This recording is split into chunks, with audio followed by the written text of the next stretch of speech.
Hello guys, welcome to my channel. ঠান্ডা লেগে গলাটা বসে গেছে।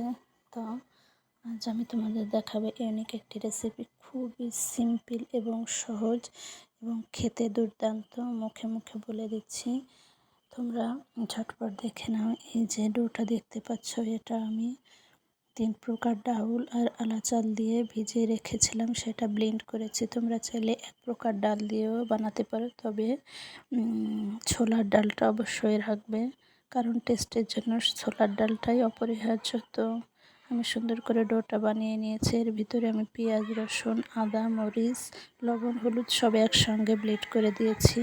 তো ফ্রাই প্যানে হালকা একটু তেল দিয়ে তারপরে ডোটা দিয়ে দেবে। এই যে দেখো, মুচমুচে হয়ে গেছে একেবারে এবং সুন্দর একটা স্মেল বের হচ্ছে। তোমরা চাইলে বিকেল বা সকালের নাস্তা এবং ইফতারিতেও এটা খেতে পারো। সাথে আর কিচ্ছু লাগবে না, জাস্ট এভাবে বানিয়ে গরম গরম পরিবেশন করবে।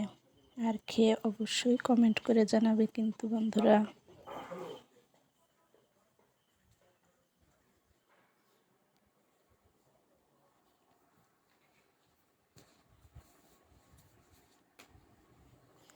দেখো কত সুন্দর লাগছে দেখতে, খেতেও সুন্দর লাগবে নিশ্চয়ই।